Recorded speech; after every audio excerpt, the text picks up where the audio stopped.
So, welcome back to JJM. How's everyone doing?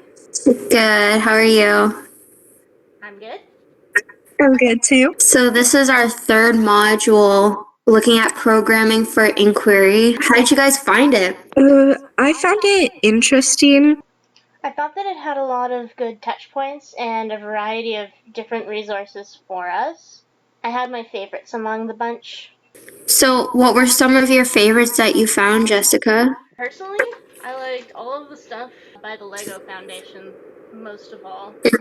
Not just the document that talked about the characteristics of playful learning experiences and what I've always known to be true, which is that experiences that are joyful and meaningful that kids actually want to do and choose to do for themselves are going to be things that they're going to have a much easier time learning from. If it has value to them, they're going to start learning things more quickly. They're going to be showing a lot more willingness to learn those things. But I liked the videos as well. I liked the advocacy for learning through play for all of the elementary years. I thought that was a really interesting part of the document. Oh, okay, yeah. No, I like the Lego one too. Looking at the Lego Foundation and like the document that they had, it really kind of opened my eyes. I liked how they pointed out their suggestion of how they can get their optimal learning through play, and they suggested that joy, meaningfulness, and active engagement are necessary for children to enter a state of learning through play. And then in addition to that, any combination of other two characteristics such as iteration and social interaction support it even deeper into their learning. And I thought that was cool that they pointed that out, because I was kind of like, yeah, like that makes sense. When you look at children who are enjoying their play, that makes them want to learn even more about it, right? I really like that. I thought that was cool that they pointed that out. Yeah, and I really liked how throughout the videos and the documents of the Lego Foundation, it actually shows how it's not just supported for the kindergarten, but also the elementary years, like throughout all of them. So I thought that was really cool, because most of the time when you think of these things, I find you think of the younger grades, but to put it throughout the elementary years, I think that's really important, because even though as you go up in grades and everything, there is more homework and more learning, you still need to have the basis of engagement and social interactiveness, and also just have fun in the learning space, or else you're not going to be able to learn as well. But I think that sometimes people don't understand that as well, because most of the time fun in learning is more directed towards kindergarten, I feel. So I really like how it pointed out that it's throughout all elementary years. Yeah, and the connection that I want to make there is with the first video in the module with the nature of things, David Suzuki, where he showed all of the different ways in which animals learn through play, right?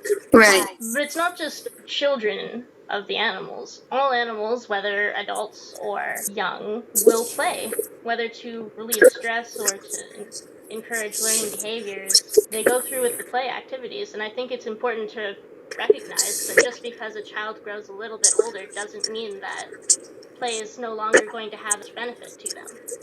I totally agree with that. It's almost like, you get a pet or you see animals and you automatically encourage play with their activity, their learning, everything. Any type of play objects, anything that sparks their interest. And it doesn't really matter how old they get, you're still encouraging that. So it's almost like, why do we stop encouraging it as they get older? You know what I mean? Even I personally remember going into elementary school, going into the older grades, and every grade that I got higher in, it all of a sudden stopped being fun and playful in the activities. Like, it just got smaller and smaller and less all the time. Play became kind of a thing that was reserved to recess and maybe gym. Yeah. Exactly. I love the way that the both of you made the connections to that certain video. That was great. What about the other video, the mint tea and a chat? I thought there was definitely more than just the two children having a tea party. There was the confidence that the one girl had in pouring the jug of water into glasses for herself and the other girl. There was sharing going on between the two girls. They were sharing their coasters, the water, spoons. There was also communication and conversations back and forth about how much water they should pour. One of the girls said not too much, if they should mix their tea and what kind of tea, and then just being imaginative about the tea that they were having. It just goes back to the point where within play, there's so much learning behind the scenes that kind of goes on. Absolutely. There was a question about the videos, which was how would we extend the interest displayed in the video? I was wondering what your thoughts were on that. Personally, I think I would try and add a snack within it or little ingredients here and there and try and see what they make out of it, because the educators gave them a jug of water and they easily made it into something way bigger than that. So I think if we gave them ingredients or something, they could make some type of food out of that, and it would just really boost their imagination, but also their communication skills, talking back and forth, what they're making, how they're going to make it, and then that adds to the problem solving. Yeah, absolutely. Like you were saying, they both have very socially related interests, as far as I can tell, and I absolutely agree that giving them maybe some food element or some extra dishes and elements of that nature. Mm-hmm. My idea was just to go for like an all-out tea party experience, maybe like nice hats, beautiful china tea sets. I love that idea, especially the costumes and what they can dress up in. I think that really looks into like more imaginative play. I think that bringing in costumes to their play, it gives them more of a chance to act out and play through dramatic play as well, which is giving them more learning opportunities. What about you, Jessica? Oh, I really liked this video because just watching them interact with each other and the materials that they had as well, I thought it was amazing because really they're just relaxed and comfortable in their environment and just having fun, but really they're learning all these different developmental concepts and everything within just their regular play. So I thought it was amazing because they look like just adults having their own like tea party. It's cool to think because they don't even notice it. They're just playing. That's all it is to them. They're just playing. But they're developing so much. And I really liked both the ideas that you had to add in that scenario. I was also thinking maybe switching the settings. So instead of like sitting at the table, you could maybe take them outside and do like a picnic. So you have the blanket and the basket with some little snacks, like you said, Mayeli, like just add in some little snacks and everything. And then you still have like the drinks and stuff like that, but maybe see how they interact in an outside setting. So I was thinking maybe doing something like a picnic might be cool as well, and see how they interact with everything. That's actually a really splendid idea. I hadn't thought of that, but it's really a great plan, especially like with the warm weather that's going on. That would be something that I think they'd get a kick out of. I agree.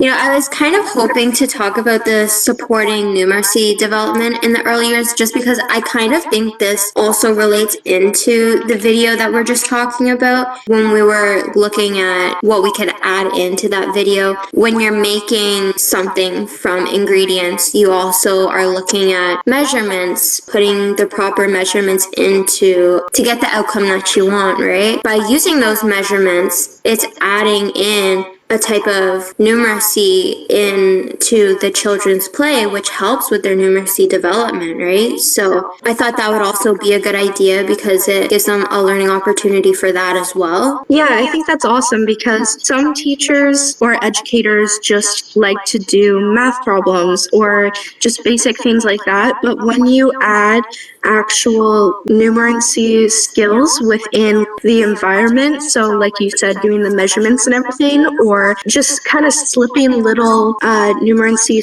things into their own play without them noticing. I find they end up building on that a lot better because they're more engaged with their own play that they're interested in. And then you adding the numeracy with it. For sure, and I think that's where it goes back to the whole incorporating their play activities with some type of fun programming ideas, right? Like, it makes it easier for children to learn and want to learn. Yeah, I absolutely agree. It makes me think of some of the activities that I used to do with kids. It's kind of like a combination of mathematics and art stuff, where the kids would create these little tables of different facial features or features of a monster depending on the day, and then they'd roll dice to decide which features their monster or face would get. And I think that was a really fun combination of art and I really problem-solving like that. skills. That's an interesting concept of introducing to them of how to incorporate that into their play. I would have never thought of doing that. Did you think of that activity, or? I didn't think of that activity. I totally stole it from someone else. That's okay, though. So, have you guys read the one article from The Heart and Art of Teaching and Learning titled Differentiating Inquiry and Theme in Kindergarten? It talks about how at what point does inquiry become dangerously close to being a theme? And I actually have never thought about that before until reading this article. Educators need to be careful to not turn inquiries into themes, because themes aren't actually meeting the needs of all of the learners within the classroom. When we start on like inquiry-based observations instead of going to themes within the classroom, students end up usually displaying more interest, and we as educators actually end up meeting their specific needs a lot better and are able to help encourage the learning within children's play. And the one paragraph underneath this URL for the page, Tanya did say how, I'll just read it word for word because I really liked it, but she said that thematic-based programming doesn't align with the Ontario pedagogy for early learning years, and themes are about the educator's interest and the educator's plan. So I've never actually thought about that fully, but when you think of like the normal themes within a classroom, it really is just the educator's interests and plans. It's not fully based off of the children. So a lot of times we talk about child-initiated programs, and that's something that we need to get more into because it really does provide more inquiry instead of the theme. So I just really liked that article and what Tanya said in the module as well. How do you guys feel about that? I think that's a very interesting point that you've made. I didn't notice that really until you really pointed it out. What do you think, Jessica? It's actually a question that I'd had for a while, which was, where do you draw the line in the sand? Where is it that inquiries merge into thematic programming? And before the article, I was like, I wasn't quite so sure where to draw the line at all. I always think back to when I was working in a kindergarten class, and like the class would take a vote to see like what the play center would have in it for the month, but it was always based on like a theme, and I was like, well, the class voted on it, does that count? And the article made the really good point that we don't need a singular focus in a classroom or in a room at all. That children are all individuals and they can choose what they want to learn. And I think that ties into the idea of children as capable and competent more than anything else, that they can decide for themselves what they want to do. Yeah, that was said perfect. I really like that idea that you gave about doing the voting too. I never actually thought about that, but once you said that, that ties in perfectly to this article and that part of the module. I agree. So do you think after reading that, because I know you said before you were still questioning where to draw the line, but now do you think you have a better understanding of where to draw the line? My personal opinion is that it gets a little too close to being thematic for my liking. I might not have a singularly focused vote like that, but it does have merit as a method of understanding what the children are interested in and would like to see in the room. I think that asking for their opinion is generally good because it ties into the idea of children as citizens. I think shifting the idea slightly would work quite well.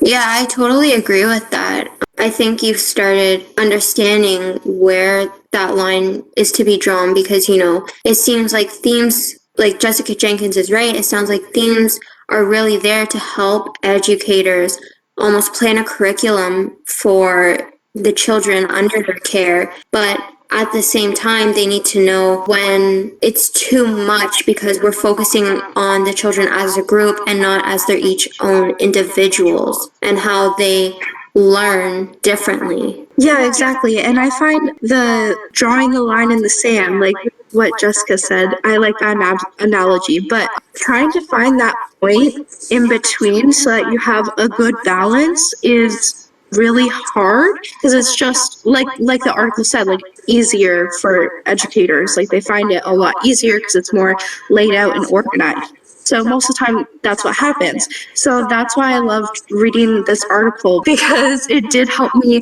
see a better view. I feel like trying to figure out the balance is going to be more of like a practice thing. So even though I do find I have a bit more of an understanding, I still feel like I could definitely expand on my knowledge with that. Yeah, absolutely. I was going to ask if anyone has any last things that they want to add into this podcast. For me personally, I liked how much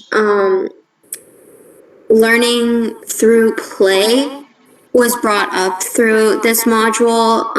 I think it's so important. So children are learning through their play all the time, and I think it's important that educators continue to do this even when they do get a bit older, adjust the play to their development and their liking. I think it's such an important way for children to be able to learn and have learning opportunities and grow their development through there, as we saw through like the Mint Tea video, and then as we saw through one of the numeracy development videos where the child was playing with sticks, but even you could see there, he was having fun, he was enjoying it, but he was also getting the chance to learn about shapes and numbers, adding and subtracting, adding sticks and taking away sticks and different shapes and sizes, So again, I found that was the most important thing that I learned from this module, and what really stood out for me was just how well children are able to learn through their play. Yeah, I found it, from reading through the module, I found it scary how much traditional schools are actually modeled after the factory approach to education. I never really noticed that fully before, but looking more into it, it's like, wow, it actually is.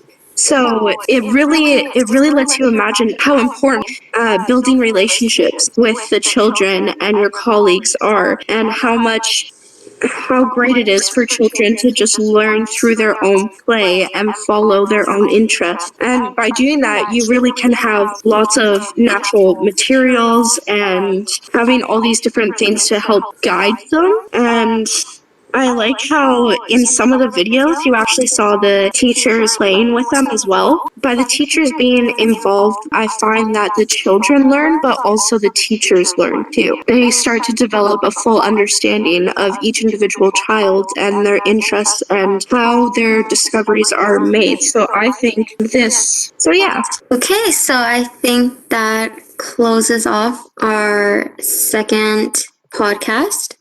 Thanks for listening. We hope you'll join us in the next podcast on next weekend.